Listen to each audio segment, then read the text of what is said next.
ठीक है जी। तो शब्दों को सार्थक करना जरूरी है। शब्दों को सार्थक करना मतलब उसकी मात्राएं जैसी होनी चाहिए वैसे ही होना चाहिए। ठीक है, हम उसको अलग करेंगे तो संधि तो हो जाएगा, लेकिन जो पद है, हम बोलते हैं ना तीनों चरण सही रहना चाहिए। पहला चरण संधि विच्छेद किया, संधि विच्छेद अगर गलत है तो उसके विकार स्वाभाविक रूप से गलत आएंगे। भले आप उसका नाम कहीं से लिख दो कि भाई दीर्घ है, गुण है, यण है, जो भी है, लेकिन अगर पहला शब्द गलत हो गया मतलब शब्द सार्थक नहीं हुआ, उसका मतलब मात्राएं उसकी गलत जाएंगी, और मात्राएं गलत जाएंगी मतलब अपने आप को गलत ही माना जाएगा।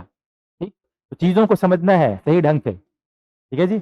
अगर इसको हम संधि विच्छेद करेंगे, इनको साफ कर दिया जाए जी, हो गया। फिर इसको फिर से है इसको साफ कर दिया, फिर से लिखते हैं। क्या का शब्द था यहाँ पे, है ना, यहाँ पर एक शब्द था पर्यंत। ठीक है, उसके बाद क्या था, पर्यावरण। ठीक है, और अगला शब्द क्या था, क्या चीज, पर्याप्त। अध्ययन शब्द भी इसी को उदाहरण है, अध्ययन शब्द भी इसी को उदाहरण है। देखिए अध्ययन शब्द भी वहीं लिख के रखेंगे, अध्ययन अध य न, अध्ययन शब्द भी इसी का उदाहरण है। ऐसे बहुत सारे शब्द हैं, आई थिंक सारे मिला के कम से कम 20-22 तो हो ही गए होंगे। सारे मिला के 20-22 हो गए जी अप्रॉक्स। अगर आपने नंबर तो हो सकता है डाला ना हो, लेकिन लगभग 20-22 एग्जाम्पल हुए नहीं हुए हैं, हो गए ना। अरे आप लोग बोलते नहीं हो भाई, ऐसा लग रहा है मैं ही बस क्लास में अकेले हूँ। ठीक, और बीच बीच में बोला करें आप लोग भी, है जी। बोलना बोलना चाहिए, पता है। ये तो कई बार ऐसा लगता है कि मैं निर्जीव लोग के साथ में बैठा हूँ, है जी। निर्जीव लोगों के साथ में मैं नहीं काम करता। ठीक है, ये शब्द पर्यंत लिखा, संधि विच्छेद करेंगे। देखिए यहाँ पे दो वर्ण आधा है, अगर हम देखेंगे हमने क्या बताया, यण संधि को ध्यान देंगे तो पहले हमको देखना चाहिए कि आधा वाला वर्ण कौन सा है। तो यहाँ पर आधा कौन कौन सा वर्ण है, आधा र है और आधा न भी है। तो कहाँ से यहाँ संधि विच्छेद होगा कि यहाँ से होगा, इसका डिसाइड कैसे होगा, उसके बाद विकार कौन सा है, य व और र, परिभाषा में वही है। तो जहां पर यह, उसके बाद जहां पर य व और र होगा संधि विच्छेद वहां से होगा। तो मतलब पहले वाले में है, संधि विच्छेद वहां से होगा।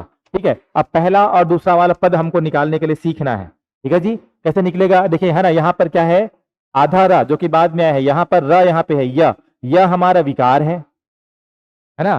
तो यह विकार है, तो यह से लगा हुआ जो पद है, यह में है अ, आधा न और त, ये हो गया हमारा दूसरा वाला पद, दूसरा वाला शब्द। अब निकालना इधर वाला, पहला वाला, तो ये र ऊपर में है ना। यह विकार कब आता है, जब उससे पहले छोटा ई या बड़ी ई हो। तो अब सवाल वही है फिर से, है ना, कि परी ऐसे लिखा जाए कि परी ऐसा लिखा जाए। दोनों सार्थक है, संज्ञा के रूप में परी। लड़कियों को आजकल बोलने लगे ना पापा की वो वही वाला है ना, र में बड़ी की मात्रा। ठीक है, लेकिन यहाँ पे उसका प्रयोग नहीं हुआ है, यहाँ पर छोटी ई वाला प्रयोग होगा, ये है परी, है ना, र में छोटी की मात्रा। ठीक, अब मान लीजिए आपके दिमाग में आया कि अब हमने बोला ये शब्द भी सार्थक है, ये शब्द भी सार्थक है।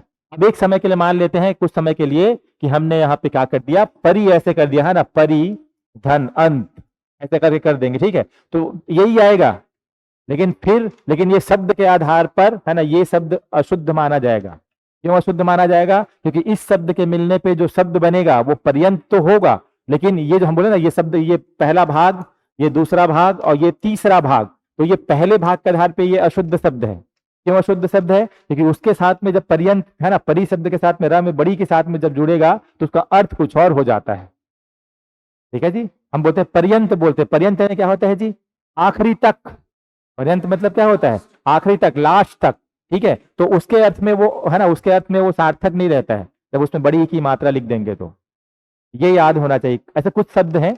इसलिए चलिए क्या बताइए आपको, है ना, यहाँ पे जो शुद्ध शब्द होगा वो क्या होगा, परी के र में छोटी की मात्रा, अंत में अ, आधा न और त। विकारों को निकालिए, तो परी में क्या है, छोटा ई, अंत में है अ, ई धन अ बराबर य।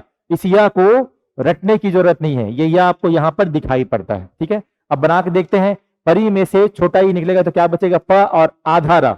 आधा र को पहले से नहीं लिखेंगे क्योंकि वो बाद वाले वर्ण के ऊपर में आता है, और बाद वाला वर्ण अभी लिखा नहीं गया है। अगर लिखा गया तो हम उसके ऊपर में डाल देते सीधा।